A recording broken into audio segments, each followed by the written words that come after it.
Et nous allons partager notre tombe. Inch'Allah. Alors ñu ngi doon wax ci li nga xamante ni moom la Ousmane Sonko nekk di réaliser jamono ji ca fa nga xamante ni moo di ca primature tey ci conseil des ministres mu daal di supprimer lu toll ci 982 ci ay agents yoo xam ne amoon na fa mu ni bu ñu ko xaymaa dajale ko dina toll ci économie ci 3 ans lu toll ci 55 milliards. loo xamante ne dinañ ko économiser alors 19 entités yooyu da koy dindi teg 10 entités yoo xam ne moo gën a pragmatique moo gën a baax dóor nga wan ko ci image yi mu gis ko mu nekk loo xamante ni daf ko def pour rationaliser li nga xamante ni moo di dépenses yi parce que yàgg na di wax ni il faudra ñu xoolaat loolu alors naka nga jàngatee mbir moomu lu toll ci 982 agents nekk biir primature ñi ngi doon liggéey ci wàllu woowu te li nga xamante ne tey mu ngi nii statistique baa ngi nii li ñu nar a jël comme économie buñ ko xaymaa ci ñetti at dina toll ci 55 milliards yoo xamante ni daal dinañ ko économiser. waaw Ousmane Sonko comme ni may wax rek bu xëyee def safaanu lii ci la may bett man. mais Ousmane Sonko saa bu xëyee teg un pas. bi nga xamante ni daf ñuy yóbbu ci moom sa bopp pour mën a mënal sa bopp. du nekk lu may bett. parce que il ne faut pas oublier que ni Sambay Bàcci wax na ko léegi. man par exemple en 1996.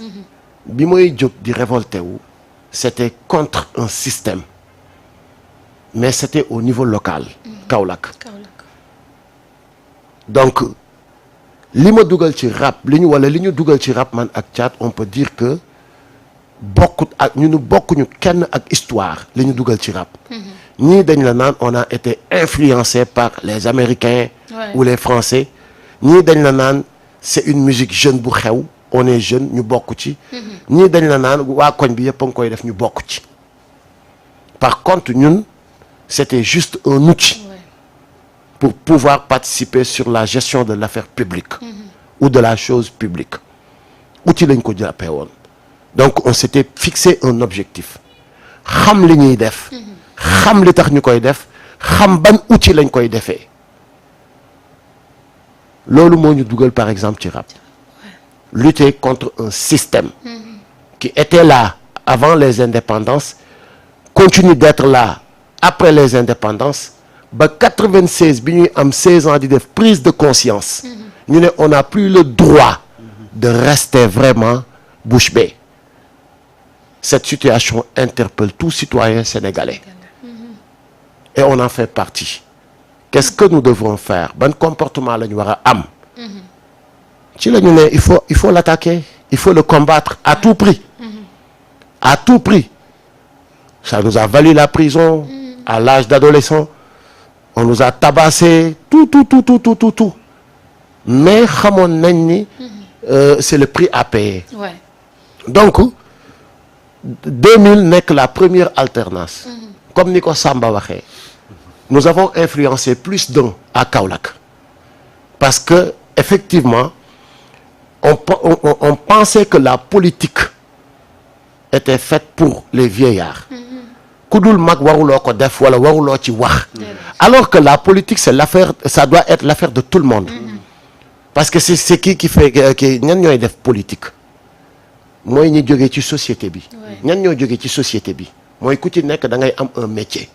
ñii baykat ñii ouvrier ñii artisan ñii technocrate ñii lii ñooñu ñooy dajaloo pour def politique. politique mooy lan nañ dajalooyee xool ensemble ku ci nekk ci secteur wala ci domaine bi nga ne nan la ñuy fexe ba joxante loxo réew mi jëm kanam.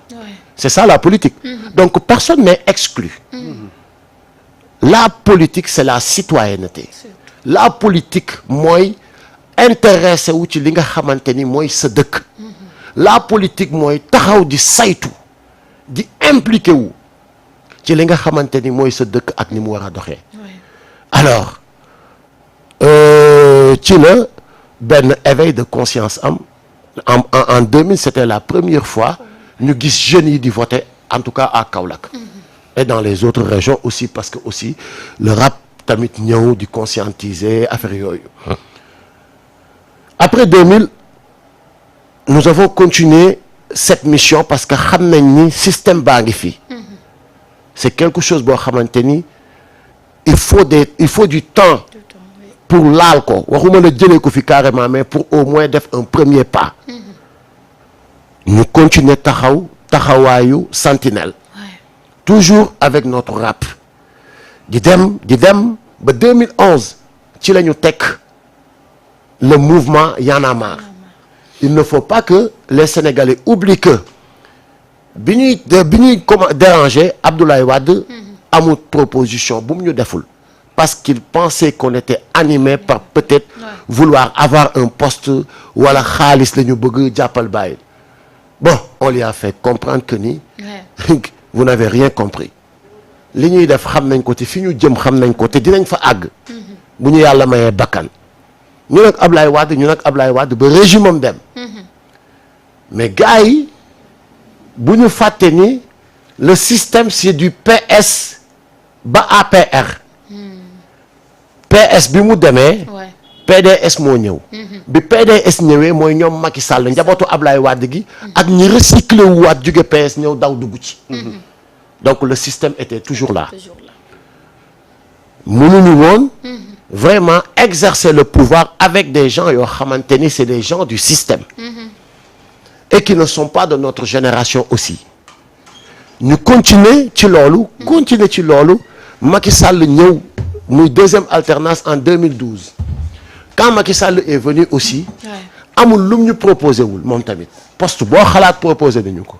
dem na ba mujj gi mu ne ñu sama rek vous avez juste peur d'exercer le pouvoir li ngeen bëgg dafa yomb toog di critiquer rek ngeen bëgg mais vous ne voulez pas qu'on vous critique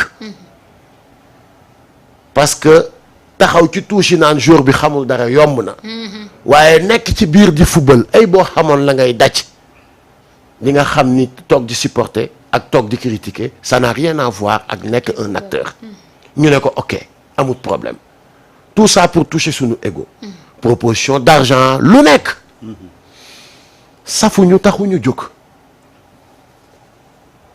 ah comme je dis rek ñi regg démb moom fu ñu jëm seen koll la ñuy yóbbaale te ku juddoo ci perron lu mu am jëndee ko matelas je sais pas si ndax xam nga man moom damay fëgg ay hyperbole ak ay parabole ak yooyu ah ñu nag Macky Sall ba bi Ousmane Sonko génnee il est venu nous rendre visite suñu QG pour bëgg Y'en a marre jaxasoo ci biir Pastef on lui a fait comprendre carrément que ce mouvement veut rester équidistant de toute obédience politique. Mais les membres du mouvement sont libres.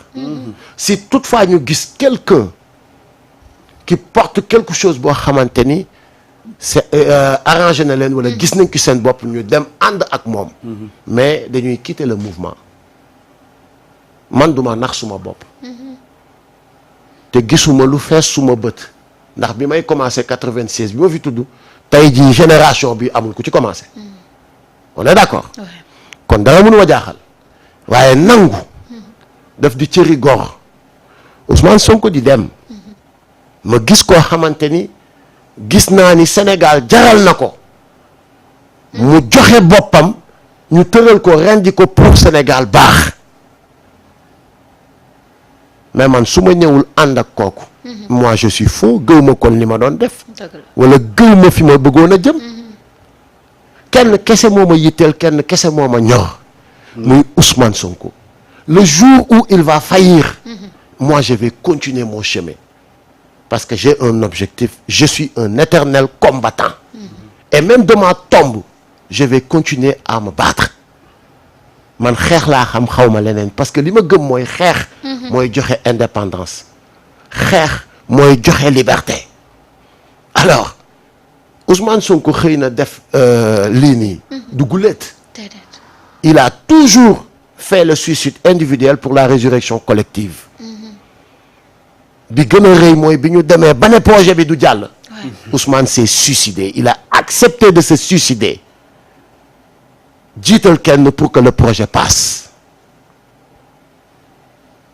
kon je pense que ni Ousmane Sonko bëgg Sénégal baax wala jàkk nekkatul lu ñuy toog di xel ñaar wala di ci discuter.